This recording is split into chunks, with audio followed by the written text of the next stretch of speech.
English പരീക്ഷയുടെ 15 minute cool of ടൈമിൽ എന്ത് ചെയ്യണം സർ? എന്താണ് ചെയ്യേണ്ടത്?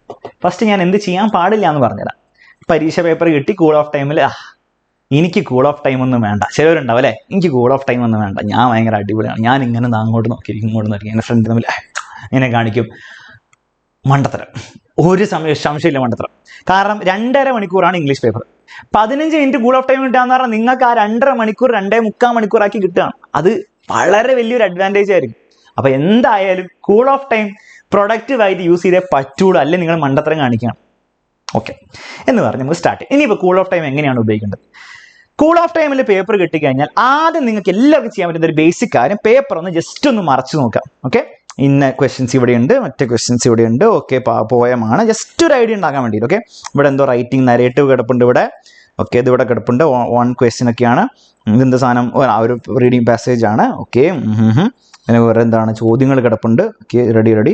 ഇത് diary entry. Okay, interview question, notice, കുഴപ്പമൊന്നുമില്ല, എനിക്കറിയാം. അതിനെപ്പറ്റി കൂടുതൽ ചിന്തിക്കേണ്ട ആവശ്യമില്ല. നമുക്ക് ജസ്റ്റ് ഒന്ന് മനസ്സിലാക്കിയാൽ എന്തൊക്കെ ക്യാരക്ടർ സ്കെച്ച് ഉണ്ട്, ലെറ്റർ ഉണ്ട്. ഓക്കെ, ചിലപ്പോൾ സന്തോഷമൊക്കെ വരും, ഇങ്ങനെ അതൊക്കെ പഠിച്ച കാര്യങ്ങളാണല്ലോ. ഓക്കെ, സ്പീച്ച് ഉണ്ട്. ഓക്കെ, അറിയാം. പിന്നെ എന്തോ ടേബിളിലെ ചോദ്യങ്ങൾ നമുക്ക് പിന്നെ നോക്കാം. പിന്നെ ഗ്രാമർ കിടപ്പുണ്ട്. Okay, grammar. ഓക്കെ, എന്നിട്ട് 36 ചോദ്യങ്ങളാണ്. Okay, ready. അപ്പോൾ ഒരു ഐഡിയ കിട്ടി ഈ പേപ്പറിൽ എത്ര ഉണ്ടെന്ന്. അതിന് എത്ര സെക്കൻഡ് എടുക്കും? 20 സെക്കൻഡിൽ എടുക്കുള്ളൂ. ഓക്കെ, നിങ്ങൾ കുറച്ചുകൂടി സ്പീഡിലൊക്കെ ചെയ്ത് കഴിഞ്ഞാൽ 20 സെക്കൻഡ് എടുക്കും. അപ്പോൾ 20 സെക്കൻഡ് ഒന്ന് റിലാക്സ് ചെയ്യുക, പേപ്പർ നോക്കിയിട്ട് ജസ്റ്റ് ഒന്ന് മറച്ച് നോക്കുക. അത്ര മാത്രം ചെയ്താൽ മതി. എന്നിട്ട് എന്ത് ചെയ്യണം? എന്നിട്ട് ഒന്ന് നിങ്ങൾക്ക് അപ്പോഴത്തേക്കും ചിലപ്പോൾ ചിലവർക്ക് എന്താണോ, അയ്യോ അറിയായിരിക്കുമല്ലോ, പക്ഷെ എന്നാലും ചിലവർക്ക് ടെൻഷൻ വരും. ടെൻഷനൊക്കെ വരികയാണെങ്കിൽ നിങ്ങൾ എന്ത് ചെയ്യുക? ടെൻഷൻ അടിച്ചുകൊണ്ട് ഇങ്ങനെ ഇരുന്നാൽ ശരിയാവില്ല. ടെൻഷനൊക്കെ വരികയാണെങ്കിൽ ഒന്ന് നല്ലൊരു ഡീപ്പ് ബ്രത്ത് ഒക്കെ എടുക്കുക, നല്ലോണം സ്ലോ ആയിട്ട് ശ്വാസമൊക്കെ പുറത്തേക്ക് വിടുക. 2-3 പ്രാവശ്യം കൂടി വേണം ചെയ്യുക. എന്നിട്ട് അപ്പോഴത്തേക്ക് മാക്സ് ടു മാക്സ് 1 മിനിറ്റ് പോയിട്ടുണ്ടാവും. എന്നിട്ട് മൈൻഡൊക്കെ ഒന്ന് റിലാക്സ്ഡ് ആക്കുക. എന്നിട്ട് ഇംഗ്ലീഷ് എക്സാം ആണെങ്കിൽ ഏറ്റവും ബെസ്റ്റ് പരിപാടി റീഡിങ് പാസേജ് വായിച്ചു തുടങ്ങാം. ഇത് പറയാൻ കാരണം, നിങ്ങൾ റൈറ്റപ്പും ലെറ്ററും പോയി ക്വസ്റ്റ്യൻ വായിച്ചിട്ട് എന്താ കാര്യം? എന്തെങ്കിലും കാര്യമുണ്ടോ? നിങ്ങളുടെ മനസ്സിൽ വെറുതെ ഐഡിയാസ് കിടക്കുന്നല്ലാണ്ട് നിങ്ങൾക്ക് ഒന്നും ചെയ്യാൻ പറ്റില്ല. ഓക്കെ, നിങ്ങൾക്ക് ഒന്നും ആക്ച്വലി ചെയ്യാൻ പറ്റില്ല. നിങ്ങൾക്ക് എഴുതാൻ പറ്റുമോ? ഒന്നും ചെയ്യാൻ പറ്റില്ല. ഗ്രാമർ പോയി വായിച്ചാൽ ചിലപ്പോൾ ടെൻഷൻ കൂടുകയുള്ളൂ. ആദ്യം തന്നെ പോയി ഗ്രാമർ നോക്കുകയാണ്, ചിലപ്പോൾ നിങ്ങൾക്ക് അറിയാത്ത ചോദ്യത്തിനായിരിക്കും അവിടെ കിടപ്പുള്ളത്, അല്ലെങ്കിൽ കുറച്ച് നേരം ചിന്തിക്കേണ്ട ചോദ്യങ്ങളായിരിക്കും കിടപ്പുള്ളത്. ചെയ്യാൻ പോണ്ട. ഏറ്റവും ബെസ്റ്റ് പരിപാടി എന്തായാലും പരീക്ഷ തുടങ്ങി കഴിഞ്ഞാൽ റീഡിങ് സെക്ഷൻ വായിച്ച് തന്നെ തീർക്കണം. അപ്പോൾ ആ പരിപാടി ഇപ്പം തന്നെ തീർത്ത് വെക്കുക. റീഡിങ് സെക്ഷൻ വായിക്കാൻ തുടങ്ങുക. റീഡിങ് സെക്ഷനിൽ വായിക്കുക, അതിൻ്റെ ചോദ്യങ്ങൾ വായിക്കുക, അതിൻ്റെ ആൻസറുകൾ മാക്സിമം കണ്ടെത്തുക, അടുത്ത റീഡിങ് സെക്ഷൻ വായിക്കുക.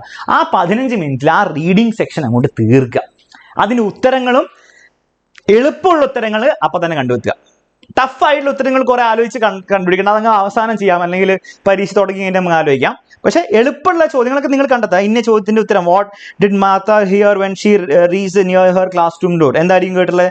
I heard voices raised in anger. High comedy ചോദ്യം. അപ്പൊ അതൊക്കെ കണ്ടുവെത്തുക. ഓക്കെ, അപ്പൊ ആൻസർ, അപ്പൊ പരീക്ഷ പേപ്പർ സമയം തുടങ്ങി കഴിഞ്ഞാൽ നേരെ എഴുതി തുടങ്ങാലോ. അപ്പൊ റീഡിങ് സെക്ഷൻ മാക്സിമം, ഇംഗ്ലീഷ് പരീക്ഷ ഏറ്റവും ബെസ്റ്റ് ചെയ്യാൻ പറ്റുന്ന റീഡിങ് സെക്ഷൻ മാക്സിമം ആണ്. അതുകൊണ്ട് ചെയ്യും. എന്നിട്ട് ആ 15 മിനിറ്റ് നിങ്ങൾ ആ റീഡിങ് സെക്ഷൻ തീർക്കാനും അതിൻ്റെ ഉത്തരം കണ്ടുപിടിക്കാനും വേണ്ടി യൂസ്ഫുൾ ആക്കാം. മിസ്റ്റേക്സ് കുറേ പേര് ഉണ്ടാക്കുന്നത് എന്താണെന്ന് വെച്ചാൽ, ആ 15 മിനിറ്റിൽ ഞാൻ പറഞ്ഞല്ലോ ജസ്റ്റ് നോക്കാൻ പറഞ്ഞു. ചിലർ എന്ത് ചെയ്യും? അങ്ങനെയൊന്നുമല്ല, ചിലർ ഫുൾ നോക്കും. Read the exhort from, okay അടുത്തത് എന്തോട്, ഇതിവിടെയാണ്, മറ്റിതിവിടെയാണ്. അപ്പോഴാണ് ചിലവർക്ക് മനസ്സിലാവും ഒരു ചോദ്യം ആൻസർ ചെയ്താൽ 120 വേർഡ്സിൽ. ഓക്കെ 120 വേർഡ്സ് കുറെ അങ്ങനെ ഓരോന്നും ആലോചിച്ചുകൊണ്ടിരിക്കും.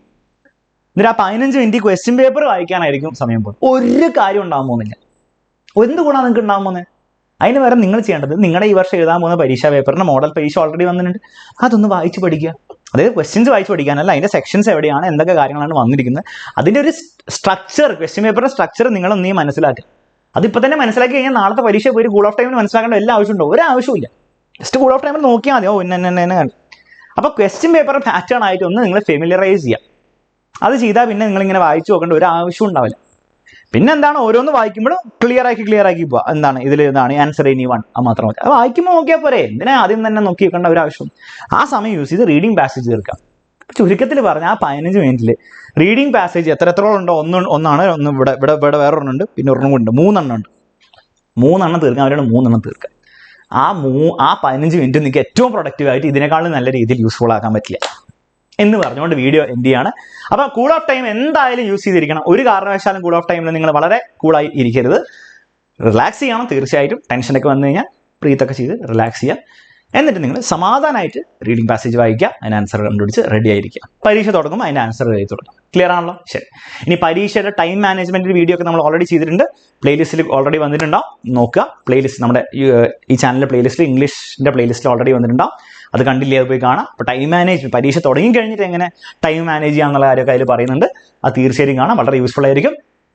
കൂൾ ഓഫ് ടൈം ഈ രീതിയിൽ ഉപയോഗിച്ചാൽ നിങ്ങളുടെ പരീക്ഷയിൽ ഒരു ബുദ്ധിമുട്ടും വരാൻ പോകുന്നില്ല എന്നുള്ള കാര്യം ഒന്നുകൂടി പറഞ്ഞുകൊണ്ട് ഞാൻ ഈ വീഡിയോ എൻ്റെ ആണ്.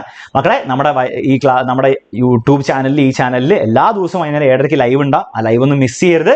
ഇന്നും ഉണ്ട്, നാളെ ഉണ്ട്, എല്ലാ പരീക്ഷ കഴിയുന്ന ഒരു അവസാനം വരെ ഉണ്ടാവും. അപ്പോൾ ഒരിക്കലും നിങ്ങളത് മിസ് ചെയ്യരുത്. വളരെ യൂസ്ഫുൾ ആയിരിക്കും. ആക്ച്വൽ കാര്യങ്ങൾ പഠിക്കുക ആ സമയത്തായിരിക്കും. സോ അത് നിങ്ങൾ എന്ത് ചെയ്യുക, തീർച്ചയായിട്ടും വന്നിരിക്കുക.